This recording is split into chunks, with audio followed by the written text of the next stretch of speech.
বিসমিল্লাহির রহমানির রহিম। ঈদ মোবারক, ঈদ মোবারক, ঈদ মোবারক।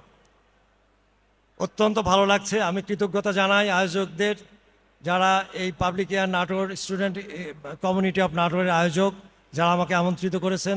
আমি সত্যি ধন্য হয়েছি এখানে এসে। এত প্রাণ, এত উৎফুল্ল প্রাণ সত্যি না দেখলে বোধহয় বড় একটা ক্ষতি হয়ে যেত। আমি স্টুডেন্টদের জন্য শুধু একটা কথাই বলবো, আমার পূর্বতন বক্তা যা বলে গেছেন, এত সুন্দর সুললিত কণ্ঠে যা বললেন, এরপরে আর কিছু বলারই থাকে না। আমি স্টুডেন্টদের উদ্দেশ্যে একটা কথা বলতে চাই, তাহলে education is the password for any success. Education is the key for any success. Education is the passport for any destination.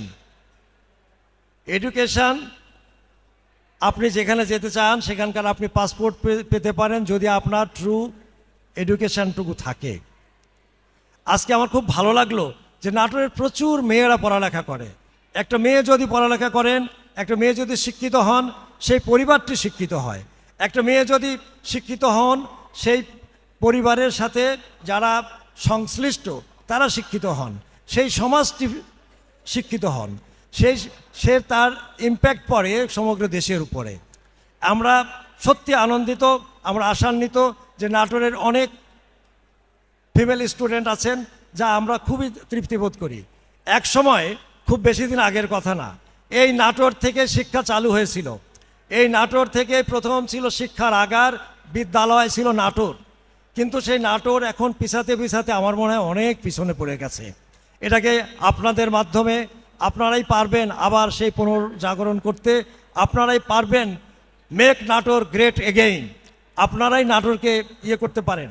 আমার ব্যক্তিগত কথা বলি, এখানে মঞ্চে উপবিষ্ট আছেন আমার শ্রদ্ধেয় বড় ভাই অ্যাডভোকেট আব্দুল ওয়াহাব, আমার বন্ধু ওখানে সামনে বসা আছেন। আমরা একসাথেই পড়াশোনা করেছি, অনেক চেনা জানা মানুষ আছেন। এক সময়ে আমি নাটোরকে রিপ্রেজেন্ট করেছিলাম, যখন নাটোরকে কেউ চিনত বলে আমার মনে হয় না। আমি একটা টেলিভিশন অনুষ্ঠানে অংশগ্রহণ করি, যার নাম ছিল, নিজের কথা নিজেই বলছি, ক্ষমা প্রার্থী, যদি কিছু মনে না করেন। এই যদি কিছু মনে না করেন অনুষ্ঠানে আমি যখন যোগদান করি, আমার সিরিয়াল ছিল 100তম। আমি দৌড়ে সামনে যাই, আমি এবার বলবো, বলুন কি বলবেন, আমাকে প্রশ্ন করুন। আমাকে প্রশ্ন করা হয়েছিল হিরোশিমা কোথায়। আমি বললাম জাপানের মধ্য হনসুতে। সেই পরিচালক ফজলে উনি আমার আপাদ মস্তক দেখে নিয়ে বললেন অ্যাডেলাইড কোথায়। আমি বললাম যে অস্ট্রেলিয়ায় ফেমাস ফর ক্রিকেট গ্রাউন্ড। তো সেই সময়ে আমার নামের সাথে একটা সংযোগ ছিল, আব্দুল কাদের নাটোর থেকে এসছেন, এখানে সর্বোচ্চ নাম্বার পেয়ে এগিয়ে আছেন।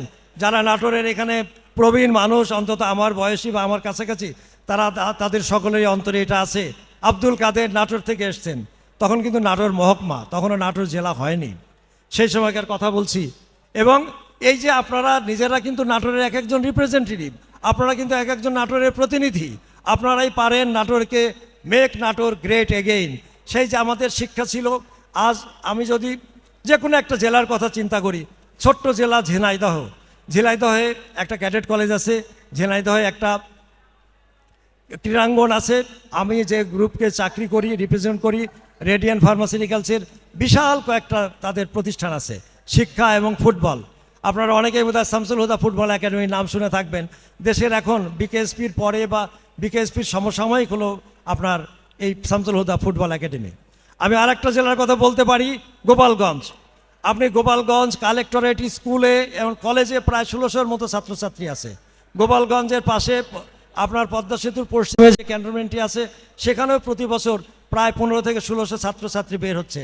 যারা আসছে তারা অত্যন্ত কোয়ালিটি সম্পন্ন, এবং তারা কিন্তু তাদের নিজের জায়গা নিজেরাই দখল করে নেবে। তাদের জায়গার কখনো অভাব হবে আমাদের নাটোরে কিন্তু সেরকম শিক্ষা প্রতিষ্ঠান আছে আমার জানা নেই।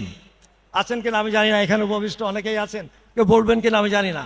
নাটোরে সত্যি সেরকম শিক্ষা প্রতিষ্ঠান, শিক্ষা মানে বিদ্যালয় আছে কিনা জানি না। কলেজেও মানে যেগুলি আছে সেগুলি ওই পর্যায়ের বা স্ট্যান্ডার্ডের এখনও হয়ে উঠতে পারে নাই। সমগ্র নাটোরই শিক্ষায় অনগ্রসর। তারপরে আপনি আসুন যে অন্যান্য জেলা, এমনকি বগুড়ার থেকে আমরা কত পিছনে, পাবনা থেকে পিছনে, রাজশাহী শিক্ষানগরী, তাদের কথা বাদই দিলাম।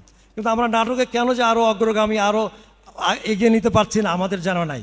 এখানে আমার ভালো লাগলো যে প্রতিটা স্টুডেন্টই খুবই ভালো, খুবই মেধাবী, এবং তারা পাবলিক ইউনিভার্সিটিতে পড়াশোনা করেন, তাদের অনেকেই কামিয়াবি হবেন আগামী দিনে। তারা সকলেই আশা করি তাদের নিজ নিজ জায়গা দখল করবেন। আমি একটা ছোট্ট গ্রাম দেশের একটা তুলনা করি।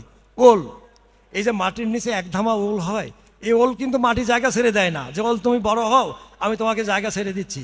ওল কিন্তু তার আপন গুণে আপন শক্তিতে বলিয়ান হয়েই মাটির গভীরে জায়গাটুকু করে নেয়। ঠিক তেমনি তোমাদেরকেও জায়গা করে নিতে হবে।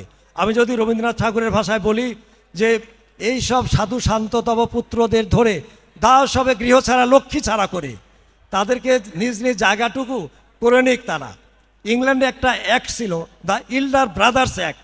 বাবার সম্পত্তিতে অধিকার শুধু বড় সন্তানের, বাকিদেরকে they had to sail for new land, new opportunity, তাদেরকে বের হতে হতো। ঠিক তেমনিভাবে আপনাদেরকেও যোগ্যতা অনুসারে জায়গা খুঁজে নিতে হবে।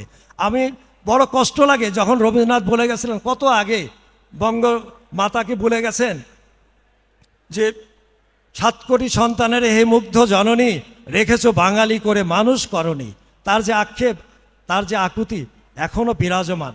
আশা করি সামনে আমাদের দিন ভালো আছে। যদি কোরআনের ভাষায় বলি, অতীতের চেয়ে নিশ্চয়ই ভালো হবে রে ভবিষ্যৎ। সেই আমরা আশাবাদী, ইনশাল্লাহ আমাদের ভালো কিছু হবে।